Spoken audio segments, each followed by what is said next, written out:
আচ্ছা, এখন একটা জিনিস শেয়ার করব। আমরা বাসায় আসলে সবাই কনফিউজড কেন এরকম হচ্ছে। তো আমি ভাবলাম যে এই জিনিসটা আপনাদেরকেও দেখানো দরকার। আপনারা খেয়াল করেন, এই দুটো জার কিন্তু সেম, মেজারমেন্ট কিন্তু সেম। তো আমরা কিন্তু এটা হাফ কেজি বলেই কিন্তু নিয়ে এসেছি, দোকানে আমাদেরকে হাফ কেজি বলেই দিয়েছে। আমি কিন্তু প্রথমে ঘিয়ের ওজন হাফ কেজি করেই রাখতে চেয়েছিলাম, কিন্তু যখন আমি এটা মাপি, যখন একটু খেয়াল করেন আপনারা, আমি চালু করতেছি। ঘিয়ের জারটা তুলে দিলাম, দেখেন 420। খেয়াল করেছেন কতখানি এসেছে? আমি একটু জুম করে দেখাচ্ছি আপনাদেরকে।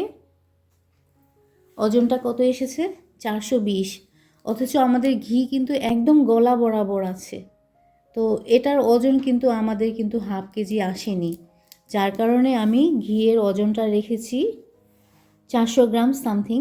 অথচ আমাদের দোকানে বলেছিল এটা হচ্ছে হাফ কেজির জার। তো মজার ব্যাপার আরেকটা খেয়াল করেন, এটা কিন্তু 420 গ্রাম হয়েছে, আপনারা খেয়াল করেছেন? এখন আমি সেম জারের মধ্যেই যে একটু খেয়াল করেন, আমি ঝোলা গুড়টা দিচ্ছি, এটার ওজন কত হচ্ছে দেখেন। এটার ওজন হয়েছে 536। দুটো জিনিসের ওজন আলাদা আলাদা কেন হলো? আসসালামু আলাইকুম, কেমন আছেন আপনারা সবাই? আজকে নতুন আরেকটি ব্লগ দেখার জন্য অনেক ভালোবাসা আর শুভকামনা জানাচ্ছি। ভিডিওর শুরুতে আমি যেটা শেয়ার করেছি আপনারা নিশ্চয়ই খেয়াল করেছেন। আসলে কেন এরকম হচ্ছে সেটা আমরাও কিন্তু জানি না, কিন্তু আমরা কখনোই ওজনে কম জিনিস দেব না। এটা এ কারণে বলছি, কারণ অনেকে ঝোলা গুড় হাফ কেজি অর্ডার দিয়েছে, আবার ঘি 400 গ্রাম। তো ঝোলা গুড় আর ঘিয়ের জার কিন্তু সেম হওয়া সত্ত্বেও দুটোর কিন্তু দুই রকম ওয়েট ধরেছে। তো আশা করি আপনারা বুঝতে পেরেছেন। এটা আমি শেয়ার করলাম এই কারণে, যেহেতু আমি নতুন বিজনেস শুরু করেছি, আর বিজনেসের মধ্যে কিন্তু বিশ্বাস অর্জন করাটা খুব জরুরি। এখন আমি গত ব্লগের একটু ভিডিওর অংশ আপনাদের কাছে শেয়ার করব। আপনারা অনেকেই জানেন যে আমি দিনাজপুর থেকে। তো দিনাজপুরের সব থেকে ভালো মানের যে প্রোডাক্টগুলো, সেগুলো নিয়ে আমি আপনাদের কাছে এসেছি। আমার বিশ্বাস আপনাদের ভালো লাগবে। আমার যেরকম পুঁজি ছিল সেই অনুযায়ী কিন্তু আমি ইনভেস্ট করেছি, কিন্তু খুব ভালো মানের আমি জিনিস নিয়ে এসেছি। তো আমি আপনাদেরকে একটু দেখাবো এখন। আচ্ছা, পাঁপড়ের কথা কিন্তু আমি বলিনি যে প্রতি প্যাকেটে কত গ্রাম করে রেখেছি। তো এখানে 250 গ্রামের পাঁপড়, প্রত্যেকটা প্যাকেটে আমি 250 গ্রাম করে রেখেছি। আর ঝোলা গুড় আপাতত আমি 1 কেজি জারে করেছি, যদি আপনাদের হাফ কেজি প্রয়োজন হয় সেটাও কিন্তু আমি দিতে পারবো। আর ঘি হচ্ছে 400 গ্রামের, প্রতি জার আমি 400 গ্রামের করে রেখেছি। যেহেতু দুই ধরনের চিড়া রাখা হয়েছে, প্রত্যেকটা প্যাকেট কিন্তু আমি হাফ কেজি ওজনের রেখেছি, 500 গ্রাম। আর গুড় রেখেছি হাফ কেজি, 1 কেজি, দুই ধরনেরই। যার যেরকম প্রয়োজন আপনারা নিতে পারেন। আর হ্যাঁ, আরেকটা কথা, এই ঘিটা আমি পার্সোনালি রেকমেন্ডেড করব, কারণ আমি সচরাচর ঘি খাই না, কিন্তু এই ঘিটার ঘ্রাণ এত সুন্দর, মানে এত স্মেলটা সুন্দর, চাই যে এমনি এমনি খাই, এত এত অনেক সুন্দর ঘ্রাণটা। তো আমি আজ বিজনেসের যে পণ্যগুলো রেখেছি সব আপনাদের দেখালাম। আপনাদের কাছে একটু আমি সহযোগিতা চাচ্ছি যে আপনারা আমাকে সাপোর্ট করবেন। আর সব পণ্যের মান গুণগত দিক দিয়ে কিন্তু এ গ্রেড। আপনারা একবার নিলে নিরাশ হবেন না, এই বিশ্বাসটা আমার উপর রাখতে পারেন। আর ডেলিভারির ক্ষেত্রে আমি বলবো যে সারা বাংলাদেশে হোম ডেলিভারি। আর স্ক্রিনের মধ্যে আমার হোয়াটসঅ্যাপ নাম্বার দেওয়া আছে, আপনারা আমার হোয়াটসঅ্যাপ নাম্বারে নক করবেন। যে যতখানি নিতে পারবেন আমি কিন্তু সেই অনুযায়ী দাম বলে দেব। তবে এতটুকু বিশ্বাস রাখতে পারেন, আমি খুব ভালো মানের জিনিস আপনাদের দেব। হয়তোবা দামের দিক দিয়ে কম বেশি হতে পারে, কিন্তু আপনারা দামটা না দেখে ভালো মানের জিনিস দেখবেন। বাজারে কিন্তু বিভিন্ন কোয়ালিটির জিনিস পাওয়া যায়, দামের দিক থেকেও বেশি কম হয়।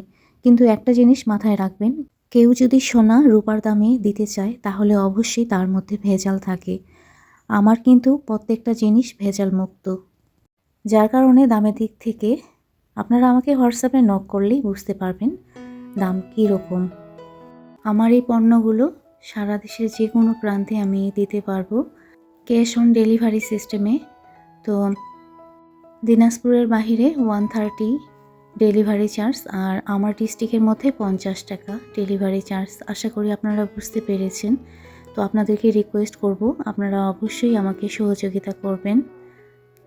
আমার এই ইউটিউব জার্নিতে আপনারা যেভাবে আমাকে সাপোর্ট করেছেন আমার এই বিজনেসে, আমি আপনাদের সহযোগিতা মন থেকে কামনা করছি।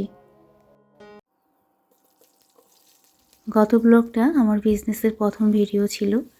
তো অনেকেই আমাকে শুভকামনা জানিয়েছেন, অনেকে হোয়াটসঅ্যাপে নক করেছেন। সকলকেই মন থেকে অসংখ্য ধন্যবাদ। তো পার্সেল অলরেডি আমার মেয়ে কিন্তু প্যাকেজিং করতেছে।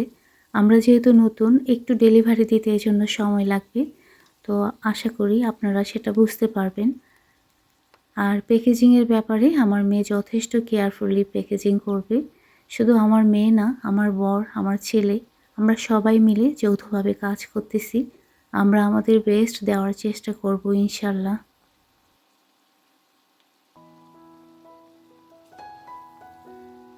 আমি খুব ভালোভাবে জানি যে কোনো শুরুতে কিন্তু ভুল হয়।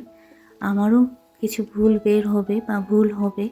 তো আপনাদেরকে বলবো যে একটু ক্ষমা দৃষ্টিতে আমার ভুলগুলো দেখবেন, কারণ শুরু অবস্থায় ভুল হয়, কিন্তু আমরা ধীরে ধীরে আরও ভালোভাবে সব কিছু করার চেষ্টা করব ইনশাল্লাহ। তো আমি দুপুরে রান্নাবান্না করে নিচ্ছি আর আমার মেয়ে পার্সেলগুলো রেডি করে নিচ্ছে।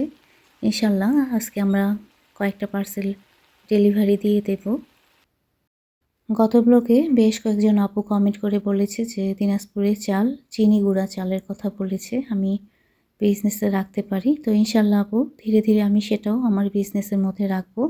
তাছাড়া ইমতিয়াজ, হিমো আপু, তারপর নাসিমা ক্রিয়েশন থেকে নাসিমা আপু বলেছে ঢেকি চিড়ার কথা। তো আপু, আমি চিন্তা ভাবনা করেছি যে ঢেকি চিড়া যারা যারা নিতে চাইবে আমি অবশ্যই তাদেরকে দেব। নেক্সট ভিডিওতে আমি দেখিয়ে দেব যে ঢেকি চিড়া দেখতে কীরকম। এদিকে আমার বর নিয়ে এসেছে গুড়ের জিলাপি, তার সঙ্গে নিয়ে এসেছে, এটা বলতে পারবেন কি নাম, মেলায় গিয়েছিল তো সেই মেলা থেকে নিয়ে এসেছে। আমার মনে হয় এটা সবাই বলতে পারবে। আমার খুব একটা ভালো লাগে না, কিন্তু আমার মা খুব পছন্দ করত। আমার মার মতো আমার মেয়েও পছন্দ করে। তো আমি এখন ঢেলে নিচ্ছি জারের মধ্যে। দেখেন,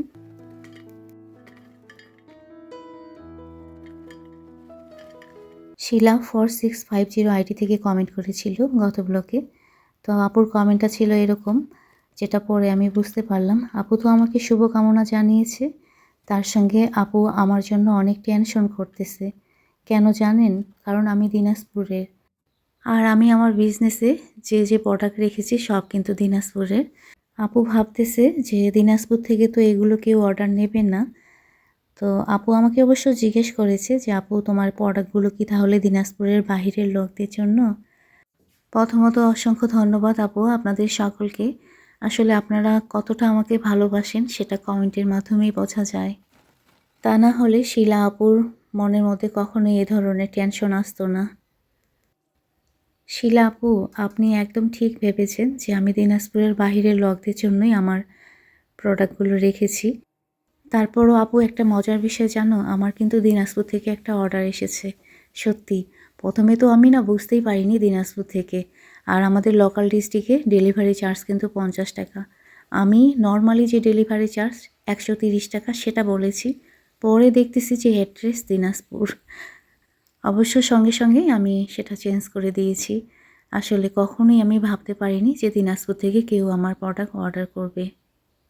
আমি কিন্তু কথা বলার ফাঁকে ফাঁকে দুপুরে রান্না করে নিচ্ছি। এই যে এটা কিন্তু মিক্সড সবজি, পেঁয়াজের পাতা দিয়ে, গাজর আছে, ফুলকপি আছে, আলু আছে, এটা রুটির জন্য করে নেওয়া হচ্ছে। আর আজকে দুপুরের জন্য আমরা খাবো। আপনারা ইতিমধ্যে হয়তো বুঝতে পেরেছেন আমি কি রান্না করতেছি। এই যে রোস্ট রান্না করে নিয়েছি, একটু কাঁচামরিচ দিয়ে দিলাম নামানোর আগে। আর এদিকে আমার ছেলের পছন্দের চাকা চাকা করে আলু কেটে নিয়েছি, সেটার ভাজি করে নিচ্ছি। আমি ওকে বললাম যে নতুন আলুর ভাজি এখন খেতে ভালো লাগবে না, তারপরও ও খেতে চেয়েছে, জন্য আলু ভেজে নিচ্ছি।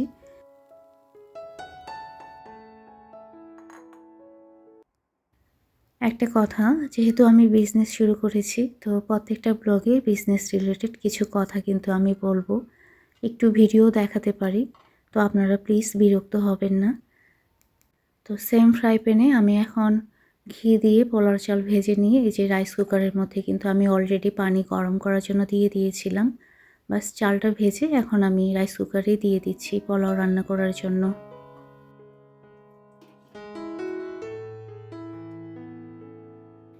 এরই মধ্যে আমি চলে এসেছি ছাদে, কারণ কবুতরকে খাবার দিতে লাগবে। তো কবুতরের সঙ্গে চড়ুই পাখি, ঘুঘু সবাই এসেছে আমার ছাদ বাগানে। আপনারাও একটু এনজয় করেন, আমার তো খুব ভালো লাগে। আসলে মাইন্ডটাকে আমি রিফ্রেশ করার জন্যই ছাদে চলে এসেছি। কারণ গতকাল যেহেতু আমার বিজনেসের প্রথম ভিডিও গিয়েছিল, তো অনেক আপু আন্টিরা হোয়াটসঅ্যাপে নক করেছিল, তাদের সঙ্গে কথা বলছি। তাছাড়া রাত্রেবেলা আমার ঘুম ঠিকভাবে হয়নি। আসলে আমি খুব বেশি কথা বলি না, তো হঠাৎ করে বেশি কথা বলতে গিয়ে রাত্রেবেলা শুধু মনে হচ্ছে যে আমি সবার সঙ্গেই আবার কথা বলছি, যার কারণে ঘুম হয়নি। তো এদিকে আলহামদুলিল্লাহ এখন আমরা দুপুরের খাবারের জন্য সব রেডি করে নিচ্ছি। তো পোলাও তো বরাবর আমি কিভাবে সাজিয়ে নিই আপনারা তো জানেন। আমার কাছে কিন্তু খুব ভালো লাগে এইভাবে পোলাও সাজিয়ে নিতে।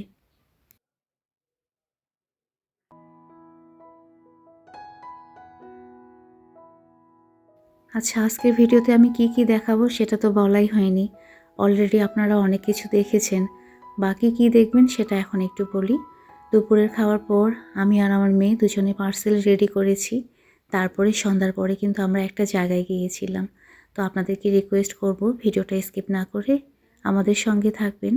তাহলে বুঝতে পারবেন যে আমরা কোথায় গিয়েছিলাম, কেন গিয়েছিলাম।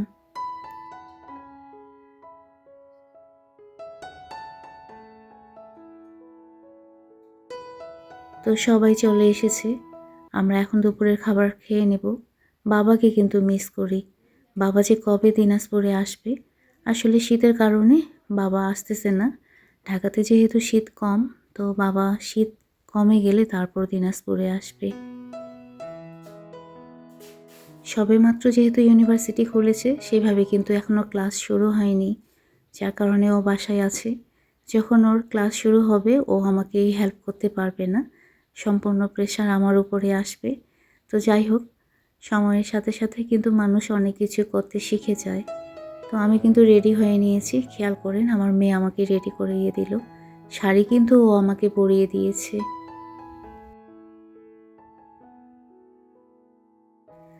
আমার ছেলে মেয়ে আমাকে দেখে বলল যে মা, তোমাকে অনেক সুন্দর লাগছে। তো আপনারাও আমাকে কমেন্ট করে বলবেন যে কীরকম লাগছে শাড়ি পরে। বাইরে যাওয়ার প্রোগ্রামটা হলো সন্ধ্যার পরে। আমার বর যদিও যেত, কিন্তু আমি যাব কি যাব না এটা নিয়ে দ্বিধাদ্বন্দ্বের মধ্যে ছিলাম। হঠাৎ করে সন্ধ্যার পরে ডিসিশন নিয়ে ফেললাম। বিশেষ করে তুরাবি আমাকে জোর করে পাঠিয়ে দিয়েছে। আর শাড়ি কিন্তু তুরাবি আমাকে আজকে পরিয়ে দিয়েছে। তো ফাইনালি আমরা চলে এসেছি। আমরা এসেছি আমার বরের ফ্রেন্ডের 25তম বিবাহ বার্ষিকীর প্রোগ্রামে।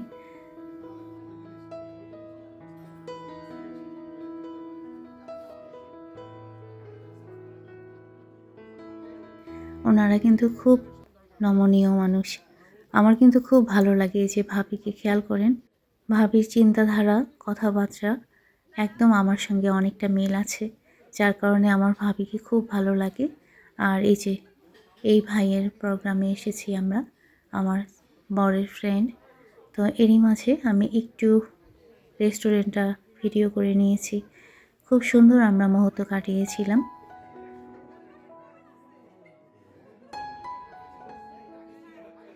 তো আমরা সব ভাবিরা একসঙ্গে বসে এদিকে গ্যাদারিং করতেছি, আর ওইদিকে সব ভাইরা একসঙ্গে বসে।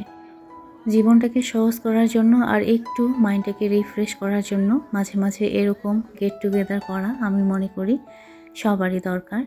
কারণ একঘেয়েমি কিন্তু কোনো কিছু ভালো লাগে না। আর একটা বয়সে কিন্তু সবাই একদম একা হয়ে যায়। তো যদি ফ্রেন্ডের সঙ্গে সম্পর্ক রাখা হয় আর সেই সম্পর্কটা যদি মধুর হয়, তাহলে কিন্তু সেই একাকিত্বটা খুব ভালোভাবে কেটে যায়। যেটা আমি মনে করি, বাস সেটাই শেয়ার করলাম। তো এখানে ভিডিও করে নেওয়া হচ্ছে, ছবি তোলা হচ্ছে। তো ভাই কী করে খেয়াল করেন, এই শীতে ভাবিকে পাখা দিয়েছে বাতাস করার জন্য। আসলে তা না, ভাই ভাবিকে পাখা গিফট করেছে। এটা কিন্তু হাতে বানানো পাখা, কাপড় দিয়ে আর সুন্দর কিন্তু হাতে কাজ করা আছে। আচ্ছা, একটা জিনিস শেয়ার করব। আমি বলেছিলাম না আমার বরের ফ্রেন্ড আমার টিচার, এই যে ইনি কিন্তু আমার কলেজ লাইফের টিচার। তো এখন আমার বরের ফ্রেন্ড, তো দুই দিক দিয়ে সম্পর্ক, কিন্তু এখনও আমি স্যার বলি ওনাকে। এদিকে ছবি তোলা হচ্ছে আর ভাবির সঙ্গে আমি বসে গল্প করতেছি। আপনাদের তো একটা কথা বলাই হয়নি যে ভাবি কিন্তু আমার সাবস্ক্রাইবার।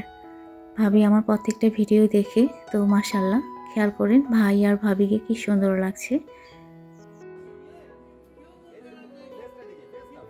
এরই মধ্যে আমাদের খাওয়া দাওয়া হয়েছে, আমরা এখন সবাই ফটো সেশন করতেছি। আর আমরা এসেছি কোথায় সেটা একটু দেখিয়ে দেবো এখন। আমরা যে দাঁড়িয়ে আছি তার পিছনে কিন্তু লেখা আছে। তো সব ভাবিরা মিলে একসঙ্গে ছবি তোলার পরে এই যে খেয়াল করেন কাচ্চি ভাই। কাচ্চি ভাইয়ে আমি ফার্স্ট টাইম গিয়েছি, তো সেখানকার খাবারের কথা নাই বলি, কিন্তু এই যে সবাই মিলে গ্যাদারিং, একটা সুন্দর মুহূর্ত, এটা আমার কাছে অনেক বেশি ইম্পর্টেন্ট ছিল। আজকে অনেক কথা বলেছি, কথার মধ্যে কোনো ভুল ত্রুটি থাকলে ক্ষমা দৃষ্টিতে দেখবেন। তো আজকের মতো এই পর্যন্ত, আগামী ভিডিওতে আরও অনেক কথা হবে ইনশাল্লাহ। সবাই ভালো থাকবেন। ওকে।